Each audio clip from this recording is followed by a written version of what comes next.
Hello everyone, my name is Hailey Elizabeth, and if you don't know who I am, this is my true crime podcast where once a week I sit down and I talk about all things true crime. So if you're interested in any of that, you can subscribe to the YouTube channel for the visual version every Wednesday, or you could head over to Spotify, Apple, wherever you can find podcasts for the audio version every Tuesday. Now for today's case, we're going to be talking about the case of Jayme Closs. Now there is a lot to get through, so we're just going to hop right into it. Jake Patterson was born on June 17th, 1997 in Douglas County, Wisconsin, to his dad Patrick, his mom Deborah, and his two older siblings Eric and Katie. They grew up in a very small and quiet remote area where the population was only 800, and so their house was surrounded by forest. And for the most part, Jake had a pretty normal childhood. He was a completely normal kid. He did well in school, he had friends, he would often go outside and play with those friends.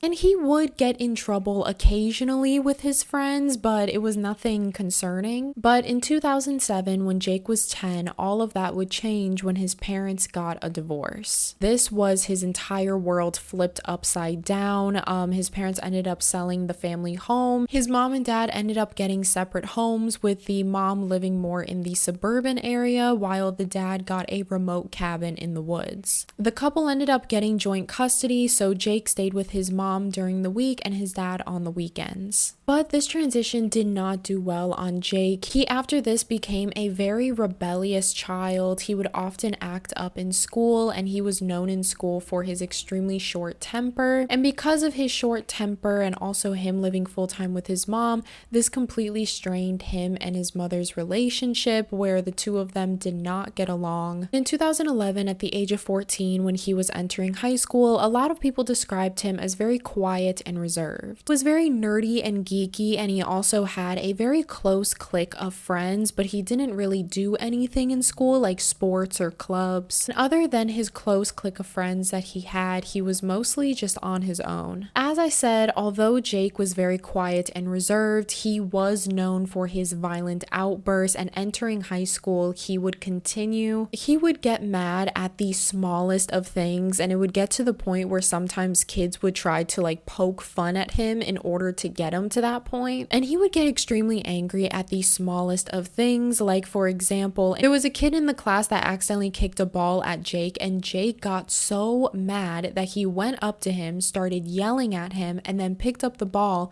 and threw it right in his face. In his junior year or third year of high school, he actually did have a girlfriend named Brianna. They dated for about 4 months, and Brianna said that when she left the relationship, she left traumatized. Her and Jake would often go to Jake's dad's cabin because it was in the middle of nowhere, and also his dad was never really home. But Jake was extremely verbally abusive to Brianna and would constantly yell at her and scream at her. And Brianna also said that Jake would, quote, experiment with animals. And what she means by this is that Jake would go out and either kill animals or collect roadkill, and he would bring them back to his place and experiment on them. So he would open them up, look at the insides, and stuff them like taxidermy. But he was more interested on the insides, like the organs, rather than the act of stuffing the animal. And he would even sometimes take the heads off of the animals, stuff them, and then hang them up in his room. Brianna also said that he was a huge pathological liar and would lie about everything, even small things or stupid things that didn't matter, he would still lie about. And so after 4 months, she finally decided to break up with him and that she was done. And Jake did not take this breakup very well. He actually went over to Brianna's house and slashed all of her tires. And mind you, the relationship was only like 4 months, so it wasn't even that serious of a relationship. And then in 2015, at the age of 18, that is when he graduated high school, and since he was an adult now, he moved out of his mom's house and into his dad's house full time. But after he graduated high school and moved in with his dad, he completely cut off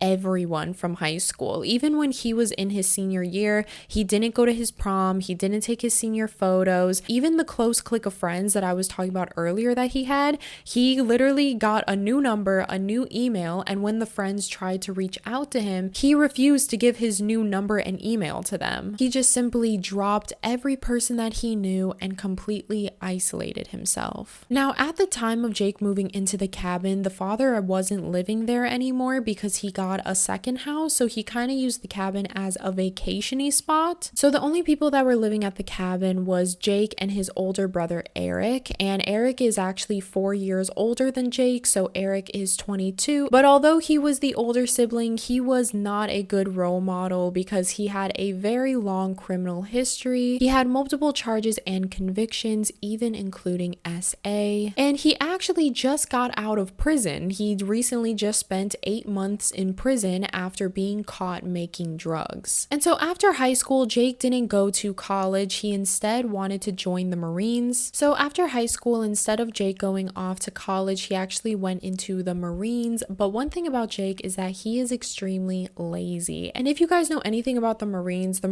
is the one place that you cannot be lazy. There's actually a 13-week training program that you have to complete before even getting entered into the Marines. And so Jake actually did this, but he was discharged at week 5 for, quote, character issues, which I'm just assuming is his anger issues. And even after the Marines, Jake is extremely lazy and doesn't do anything. He kind of just wants everything handed to him. He tried to get multiple jobs. He would only be there for about a week before quitting, and there was actually 2 jobs where he went in and quit the same exact day. He worked at a turkey processing plant and quit that same exact day, and then he worked at a wood pelleting factory and quit the same day. And this cycle of going through jobs went on for an entire 3 years. He spent most of his time just kind of lounging around his dad's cabin until eventually, after 3 years, that is when Eric moved out of the house, and so now it was just Jake. And at first, Jake was extremely excited to see Eric leave. He was like, perfect, I've always wanted to completely isolate myself, leave me alone, I don't want to talk to anybody. After a while, he started to get extremely lonely and realized that it wasn't what he wanted. But not lonely in a way that he wanted a roommate, lonely in a way that he kind of wanted a girlfriend. But Jake didn't really have much luck with girls, surprisingly. He started thinking, if I don't have much luck with girls, I'm just going to kidnap one and force them to be my girlfriend. And then in October of 2018, when Jake was 21 years old, he was currently working at a cheese factory called Saputo, and it was 16 minutes outside of Barron, Wisconsin. And so on the way to work, he's driving on Highway 8 and he gets behind a school bus that parks in front of a specific house. And out of this house comes 13-year-old Jayme Closs. And since Jake was behind the bus, he could see into the bus and he could see Jayme walking down the aisle, going to the back with her friends. He saw her interacting with her friends, laughing, smiling. And in this moment, that's when Jake made the decision that this was going to be the girl that he would kidnap. And so for the next 2 weeks, he would spend every second of every day. And the cheese factory that he was like on his way to work to, he only kept that job for 2 days. So at the time, he didn't even have a job. And so for the next 2 weeks, every second of every day, he was trying to construct detail by detail the plan of how he was going to kidnap Jayme. Jayme Closs was born in July of 2005 in Barron, Wisconsin, to her father, James, and her mom, Denise, and she was an only child. At the time, Jayme was 13 years old and she was an 8th grader at Riverview Middle School. And Jayme had a very close group of friends in school, but she was described as very outgoing, very charismatic.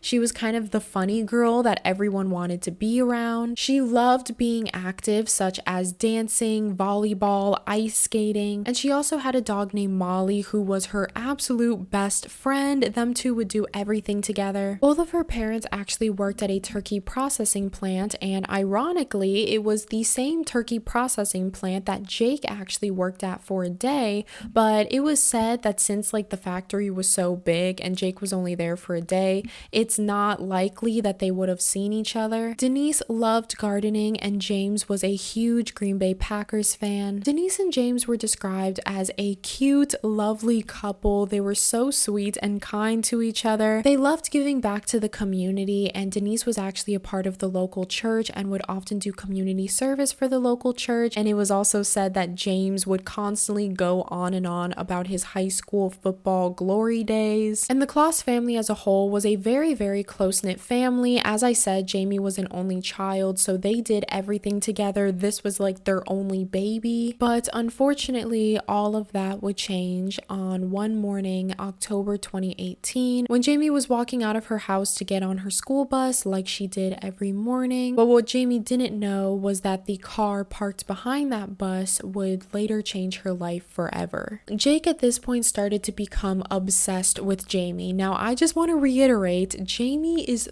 13 years old and Jake at the time was 21 years old. But Jake was able to find out a lot of information about Jayme online, like through social media. He found out what school she went to, what music she liked, her best friends' names. And Jake even said that the more he found out about Jayme, like the more facts he was learning, the more he fell in love with her. He also knew about her parents, that her parents were Denise and James, and she was an only child. So when Jake found out that she was an only child, that's when he realized that this was going to be a lot harder than he thought. And so since Jayme was an only child, Jake decided to take her in the middle of the night when everyone was sleeping. And he planned this abduction detail by detail. He assumed that if he were to take Jayme out of her bedroom, she would obviously put up a struggle, so he went to his dad's gun collection and took out his 12 gauge Mossberg gun. And he said that the reason he chose this gun is because the gun would do the most damage, and also it's a very common gun, and so if the police ended up finding a shell casing, it would be really hard to trace. And Jake did not want to get his DNA on anything, so he literally got his gun, he put on gloves, and he took out every single shell casing and wiped it down with gloves on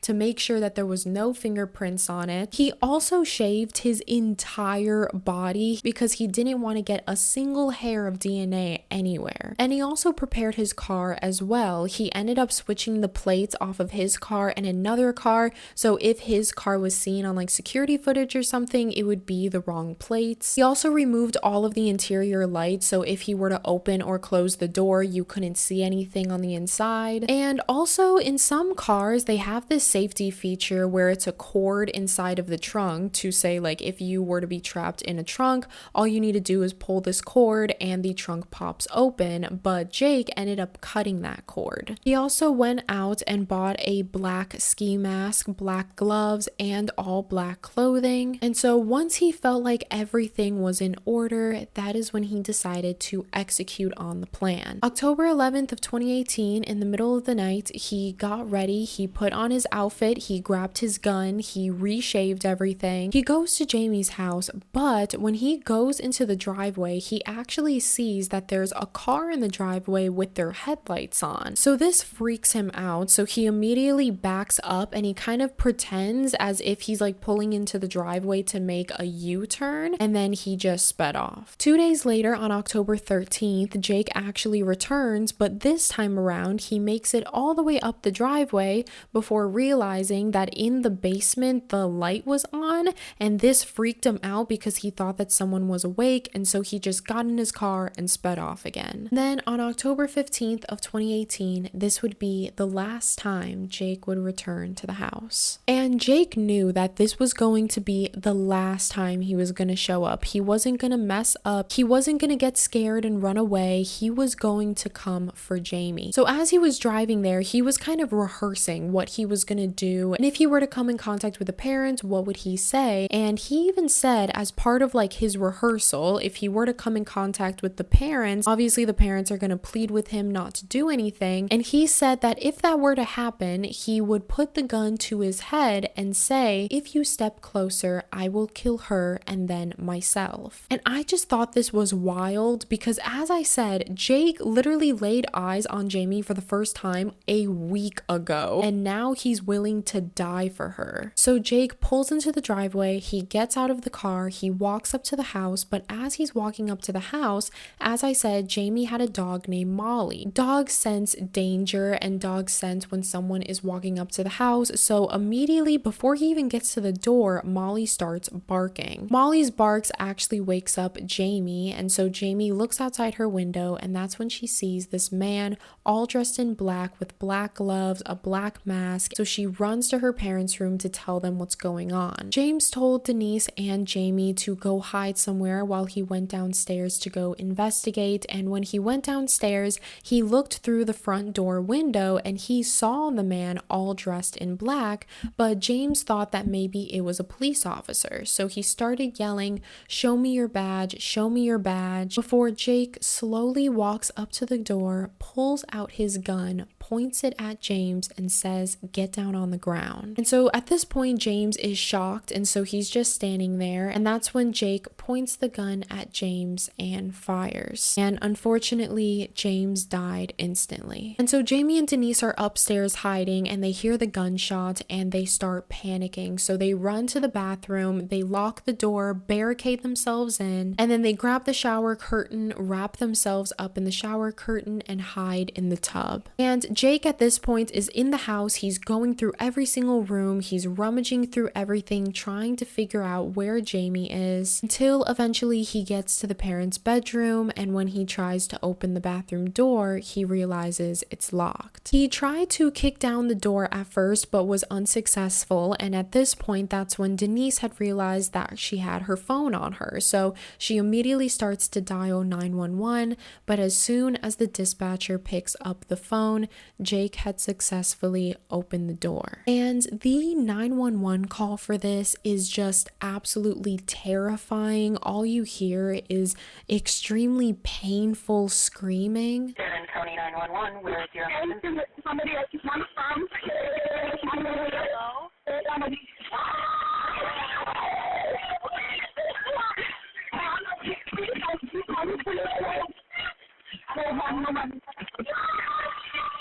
At this point, the phone line was disconnected. Jake had walked in, ripped off the shower curtain, and was trying to get Jayme, but Denise had her body over Jayme, kind of in a bear hug and protecting her. And when Jake had pointed a gun at Denise, Denise didn't move. She continued to try to protect Jayme. At this point, that's when Jake takes out a roll of duct tape and instructs Denise to tape Jayme's mouth shut. But at this point, Denise is extremely shaky. She's terrified, so she's unable to do it. And as you know, Jake has a temper, so he gets frustrated, takes it out of her hands. He then tapes up Jayme's mouth, bounds her wrist and her legs, and drags her out of the tub. And then that is when Jake pointed the gun at Denise, looked away, and fired. And unfortunately, similar to James, Denise died instantly. And Jake even said that after the fact, the reason why he couldn't look at Denise when he was actually shooting her was because when he saw Denise in a bear hug around Jayme, it kind of stuck something in him, the fact that Denise would take a bullet for Jayme, and it just showed that Denise really, really loved Jayme. And so he looked away because he felt bad for killing her. And then after shooting Denise, that is when Jake grabbed Jayme and dragged Jayme through the house, and Jake was even slipping on some of the blood because that's just how much there was. Then he dragged Jayme through the front door where her dad's body was. He got outside, put her in the trunk, went in his car, took off his mask, and drove off. And this entire thing, from the moment Jake got there to the moment that Jake left, it was under 5 minutes. And so as Jake is leaving, he sees 2 police cars approaching behind him. So he thinks that the police are coming for him, and so he pulls over to the side of the road, and the police just go right around him and straight past, because they were actually going to Jayme's house to respond to the call that Denise made from the bathtub. Once Jake realizes he's in the clear, he drives 2 hours to his father's cabin. But while Jake is on his way to his father's cabin, the police are back at the home discovering the bodies of both Denise and James,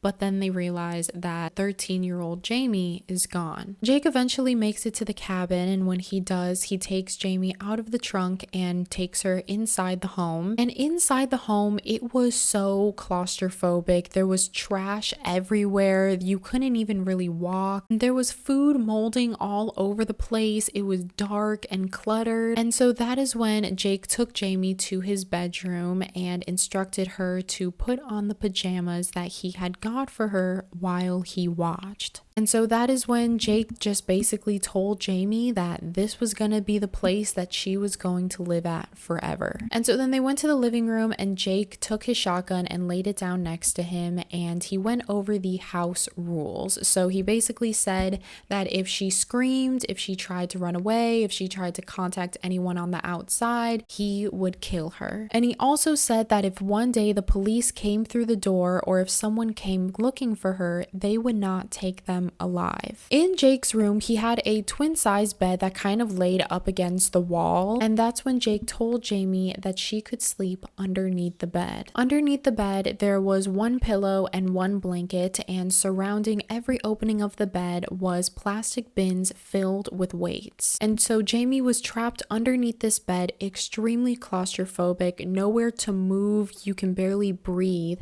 and that is where she would be for the next 88 days. Back in the town, the police had started a huge search for Jayme, and Jayme was all over the place. She was on Facebook, she was on Twitter, she was on huge news outlets like CBS and WGN, but it was extremely hard trying to figure out who had done this, because typically in situations like this, it's usually a person who knows the family or knows the child, but in this situation, it was a complete stranger. 2 days after Jayme went missing, over 100 volunteers showed up to the town in order to help aid in the search for Jayme. But then after Jayme's story got tons of social media attention and everybody was talking about it, there was even billboards with Jayme's face on it. A week later, over 2,000 people showed up, which is actually 2/3 the population of Barron, Wisconsin, helped in the search for Jayme. Jayme's aunt actually appeared on TV to make a statement, and she said, quote, "Jayme, we need you here with us to fill that hole in all of our hearts. We all love you to the moon and back, and we will never give up looking for you.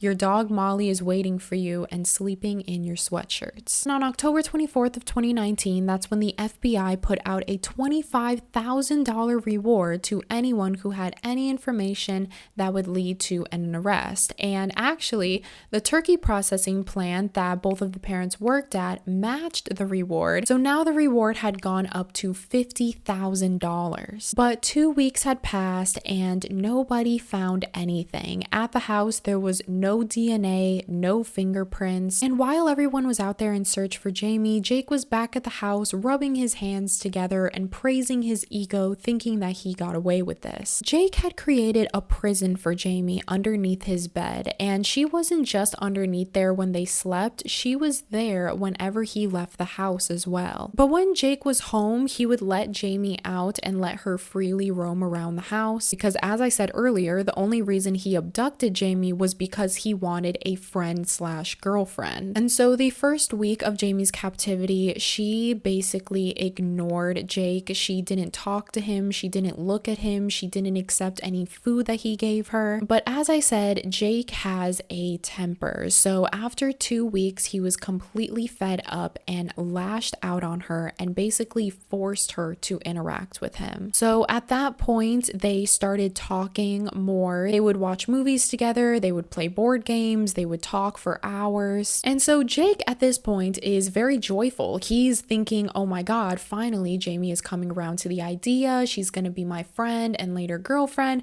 and she's just gonna forget all about what I did to her parents. But Jayme wasn't interested in Jake at all. What she was actually doing was playing Jake's game. So she thought that maybe if she showed more interest in Jake and made him believe that she actually liked him, she would catch him in a moment of weakness and she would be able to escape. And so after a couple weeks of being there, that is when Jake had moved Jayme from under the bed to sleeping in bed with him. So she would sleep all night right next to him in this little twin-sized bed, and then every day when he would go out for the day, she would have to stay underneath the bed. And although they slept in the bed together often, there was nothing sexual going on between them, although Jake said that one time he had the strong urge, but he felt bad bad if he did it because she wasn't technically his girlfriend yet. And Jake would even do girlfriend things for her. Like sometimes if he was out all day, he would bring her back a Starbucks drink and a little Starbucks treat. He would also cook sometimes. He would buy her clothes because he thought in his head that maybe if he was nice to Jayme, then Jayme would fall in love with him. But as I said, Jake had extreme temper problems, so he would lash out at Jayme for the smallest of things, and there were multiple times where Jake would be screaming at Jayme while she was huddled in a corner crying. And every single day he would leave Jayme underneath his bed with literally no way to escape, and she never knew how long she was going to stay down there for. There was actually one time where she stayed down there for an entire 12 hours with no food, no water, no light, just nothing. And then when he would come home from being out all day, he would let Jayme out and the two would play house together. And every Saturday, Jake's father would actually come over to the cabin just to, make sure everything was okay and hang out with his son. And every time his father came over, he would have Jayme underneath his bed and he would have music blasting in there so that if Jayme screamed, her screams could be drowned out. And so weeks went by and there was absolutely no leads, and on October 27th was the funeral for Denise and James, and unfortunately Jayme couldn't even say goodbye to her parents. But the day after the funeral is when the police would actually get their first somewhat of a lead. The police had actually set up motion sensors inside of the Closs household in hopes of the killer returning back to the scene of the crime, and on October 28th the motion sensors went off and it said that someone was breaking in. And so immediately when they get this call, they rush over immediately and they see this man all dressed in black coming out of the house. And so the police yell at him to get down on the ground, and when the police take the mask off of this man, that is when they find 32-year-old Kyle Gene Anus. And so at this point the police think they've got their guy and they think that they will later find Jayme, but when they take him back to the station, they find that Kyle doesn't even know the Closs family. He said that he saw the funeral the day before and he's been following the story online, but he actually went inside for a lot creepier of a reason. He thought that since there was no one inside, he would go in and steal Jayme's clothes. And when Kyle was found, he was actually found with Jayme's 2 tank tops, a dress, and a pair of girls' underwear. And when asked why he broke in, he said that he broke in because he was, quote,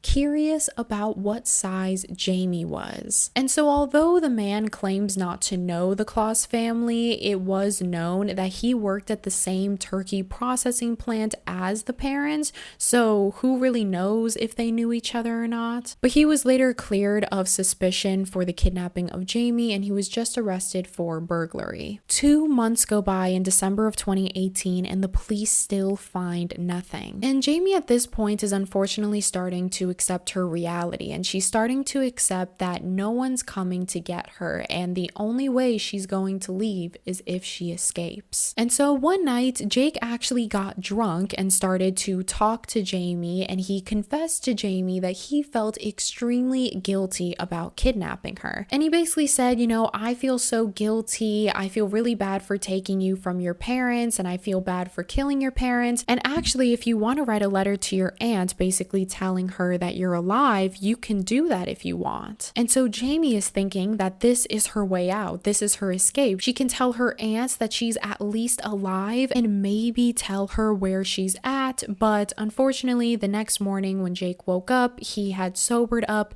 and he told Jayme that he didn't feel guilty anymore and he's not going to send the letter. And on Christmas Day, at this point Jake is feeling extremely cocky about himself. He's feeling like a criminal mastermind. He kind of feels cocky that, he has his father over every Saturday and he doesn't suspect a thing about Jayme. So on Christmas Day, he actually invites his entire family over and Jayme is left underneath the bed with loud music playing. So while Jayme was spending her Christmas trapped underneath this bed, Jake was outside spending his time with his family, singing, laughing. And in January of 2019, at this point, Jayme had been held captive for nearly 3 months. A couple couple weeks prior to this, she had been planning out her escape. She was trying to build her muscle up so that she would be able to successfully push these weighted bins out of the way. And one day when Jake was out, she was able to successfully move the boxes just enough for her to crawl out. But now that she knew that she was able to do it, it was just on when she was going to be able to do it. She was extremely scared that maybe one day,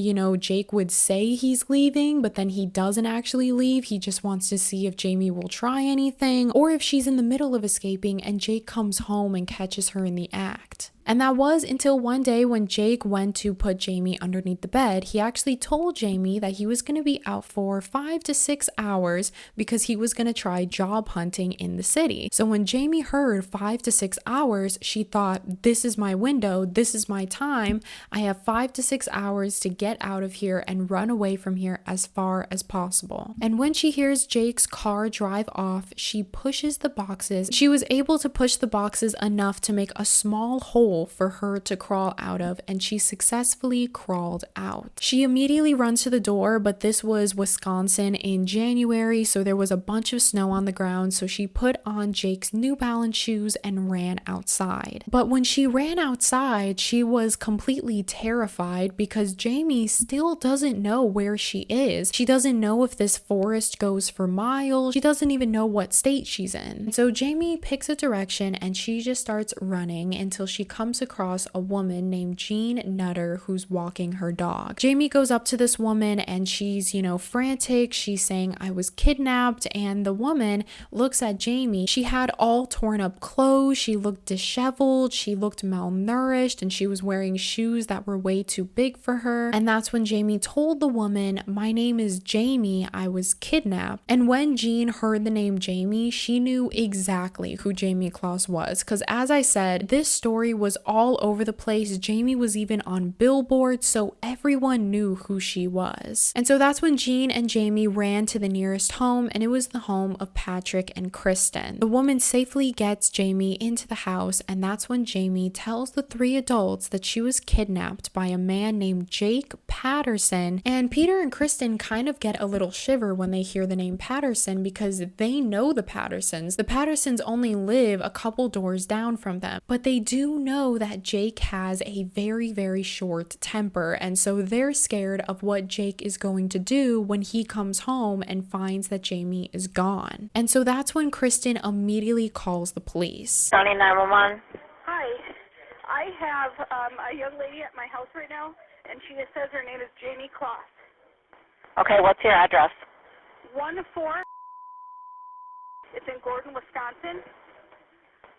Okay, have you seen her photo, ma'am? Yes, it is her. I 100% think it is her. Are you okay? 100%. Does it look like she's gonna run? No, she's sitting down, she's relaxing. And so the police get there, they bundle Jayme up, put her in the squad car, and drive her as far away from the cabin as possible. Jayme actually spots a car coming the opposite direction, and she tells police that that is Jake, that's Jake's car. And so the police immediately send 2 squad cars back to Jake's house. Now, I'm assuming the police didn't pull over Jake in that moment because making a dramatic U-turn like that or immediately following him would be a little bit dramatic and it would probably freak Jake out, so they just sent squad cars there instead. And back at the cabin, Jake gets home, he walks inside, he goes into his room to let Jayme out, and he realizes that Jayme is gone. So he gets insanely furious, he goes out to his car, and just as he's about to drive away, 2 squad cars pull up behind him. Jake slowly gets out the car, puts his hands over his head, and says, quote, I know what this is about. I did it. Jake at that point was arrested and taken immediately to the station. Now, when Jayme had returned back home, it was a shock to the community because typically in missing persons cases,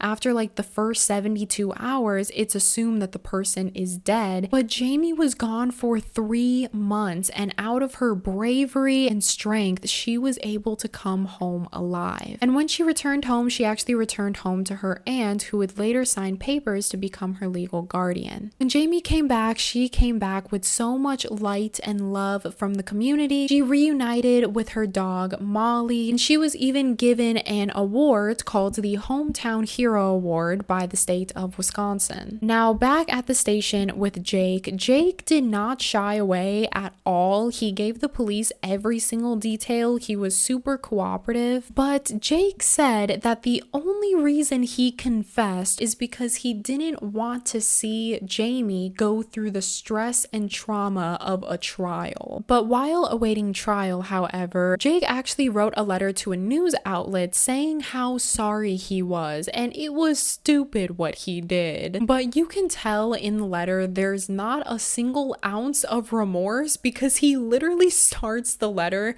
by saying, quote, "Hi, IDK if I'll actually send this." And then there's also another portion of the letter where he's talking about the captivity, and he says, quote, "This was mostly on impulse. I don't think like a serial killer. Self-destruction, LOL." This news outlet actually did an interview with Jake, and one of the questions that they said was, quote, "Why did you confess when you were caught, and why did you confess in such detail?" And he responded with, quote, "I knew when I was caught, which I thought would happen a lot sooner, I wouldn't fight anything. I tried to give them everything so that they didn't have to interview Jayme. They did anyways and hurt her more for no reason." Another question that they asked was, quote, "What is your plan now? Plead guilty or take the case all the way to trial?" And he responded with, quote, "Plead guilty. I want Jayme and her relatives to know that. Don't want them to worry about a trial." And the last question that the interviewer had asked him was, quote,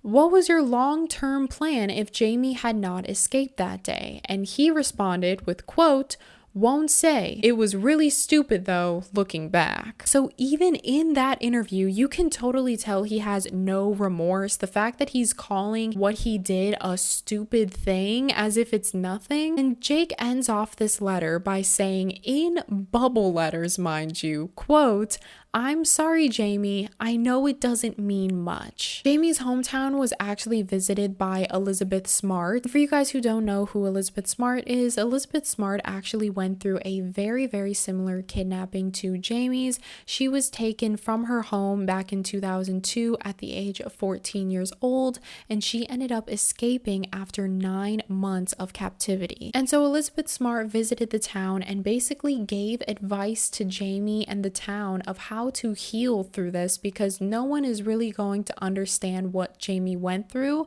as well as Elizabeth does. And Elizabeth basically told Jayme to return back to her old life, take down all of the welcome home banners and signs, and whenever you talk to Jayme, don't always talk about the kidnapping or give her sympathy or pity. And also, if you didn't know Jayme before the kidnapping, don't go up to her and start talking to her, because technically you still are a stranger to her. And then in March of 2019, that is when Jake's trial was, and he was given 2 life sentences for the murders of Denise and James, plus an extra 40 years for kidnapping, and he got life without possibility of parole. And as of today, Jake is still in prison. He is a registered sex offender, and actually prison has not been treating Jake well whatsoever, because in prison, you know, everyone has murdered someone, everyone has done something with drugs, everyone has stolen something, but there are few people that do things with children, like files or torturing children, and that's not something that they tolerate. And so there's actually footage of Jake getting into a prison fight with a fellow inmate after that inmate approached him about Jayme. Corrections department show the moments that lead up to the 20-second long fight between Jake Patterson and another inmate. Unnamed prison told Patterson to leave the pod because of his case involving the 14-year-old girl. Referring to Jayme Closs, jumps towards Patterson, who backs up and then throws a punch. The 2 men are then locked up, trading blows as the other prisoners turn and watch on, until a small door pops open from the prison guard bubble, and a guard extends an orange-colored beanbag shotgun and fires a round, hitting the railing. The 2 men separate and then lay on the ground.